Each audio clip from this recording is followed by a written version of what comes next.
Salut à tous, dit Léon Peta, de la chaîne Géopolitique Mondiale ici, et aujourd'hui je vais faire une vidéo différente.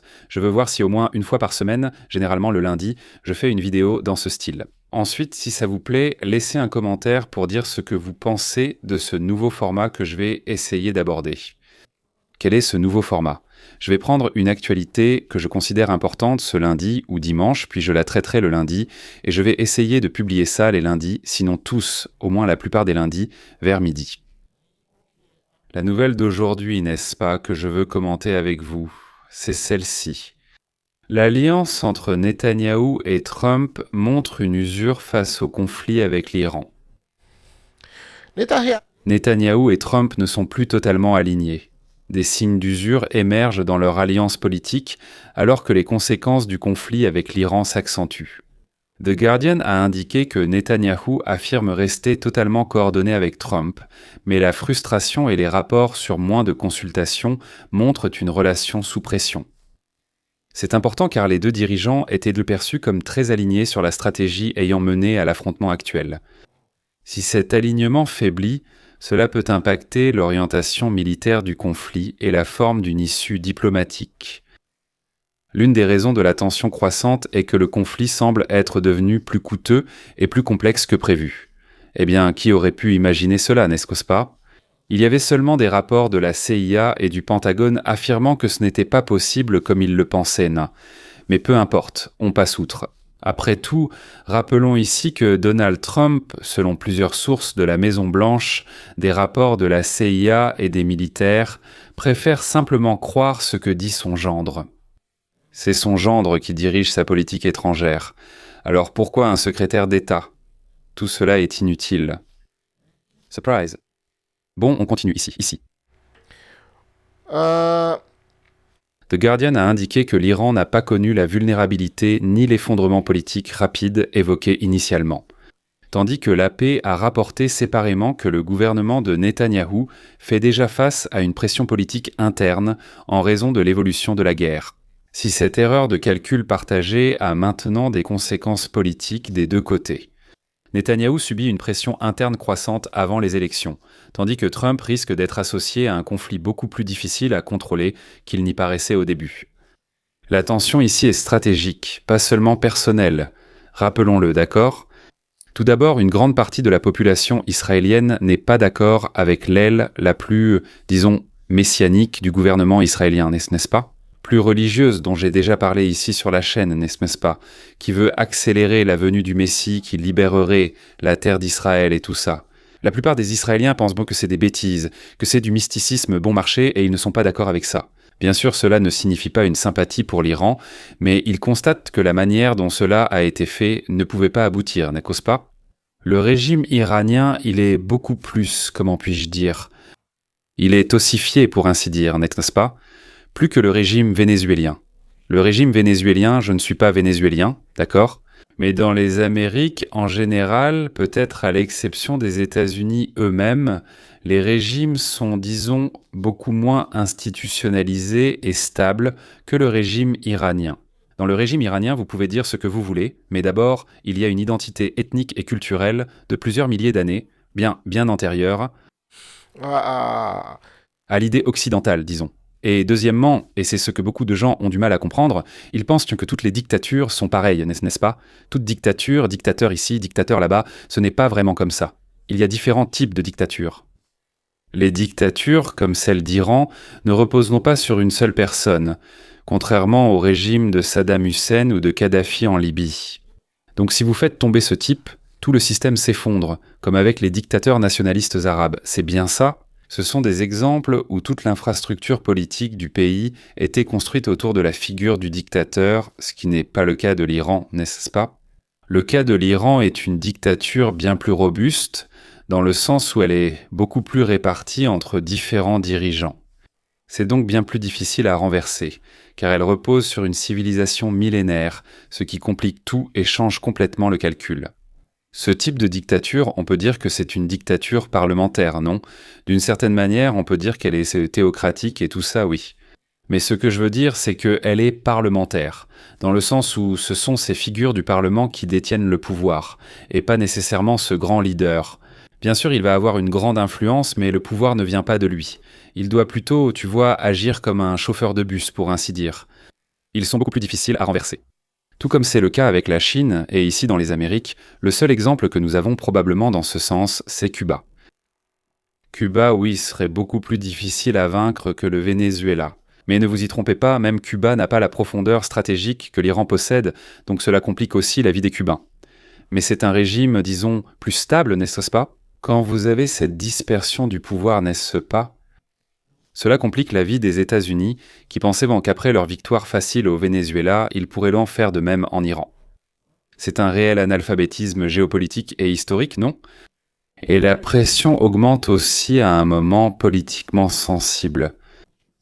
La paix a rapporté le mois dernier que la conduite de la guerre par Netanyahou était déjà remise en question à mesure que le mécontentement grandissait en Israël. Reuters a révélé que le conflit croise des préoccupations plus larges des États-Unis sur l'escalade régionale et la crédibilité diplomatique. Après tout, nous ne pouvons pas oublier ce qui suit, et cela s'était constaté. Ils ont donné la priorité à la défense d'Israël, retirant leur dispositif de défense antimissile de tous les pays du Golfe pour les concentrer en Israël. Les autres pays de la région ont mal réagi, se demandant pourquoi, après des décennies de promesses de protection, seuls les intérêts d'Israël étaient beaux défendus. Cela a créé des tensions.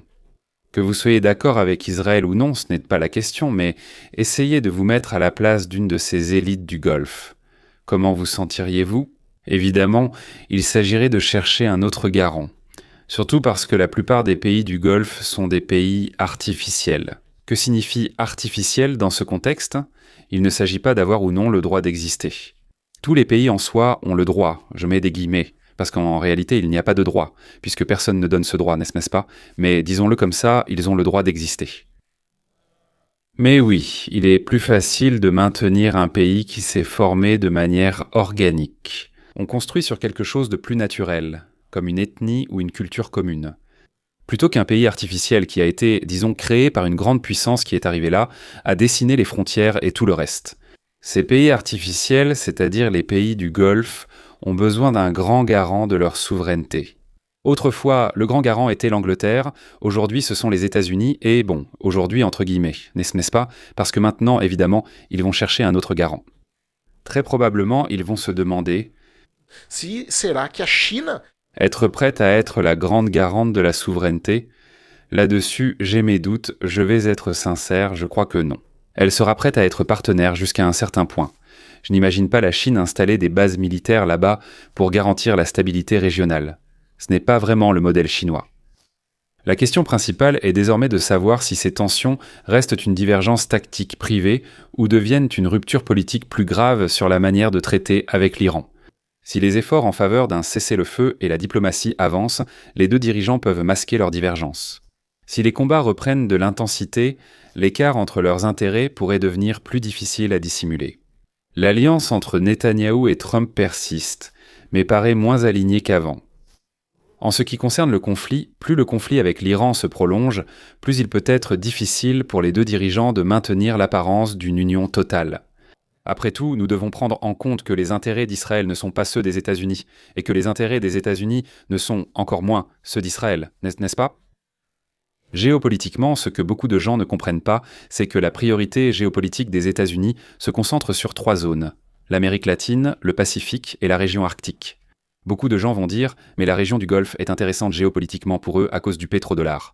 Le pétrodollar, sans aucun doute, est un outil important, mais ce n'est pas le centre de leur stratégie géopolitique. Qu'entend-on par priorité géopolitique? Cette zone qu'ils jugent vitale pour leur survie et leur avenir, que ce soit comme puissance ou simplement pour exister.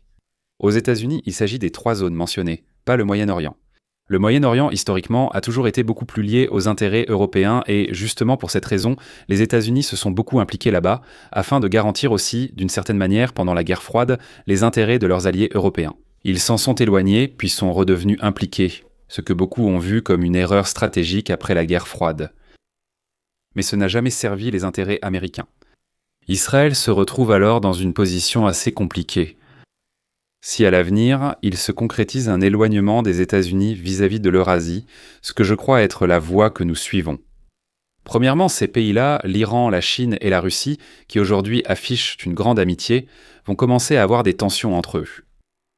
Ils ne sont pas unis par des intérêts géopolitiques, ils ne sont pas unis par des intérêts idéologiques, ils ne sont pas unis dans l'intérêt de construire un nouvel ordre, parce que chacun a sa propre vision de ce que serait ce nouvel ordre, et aucune ne ressemble à l'autre.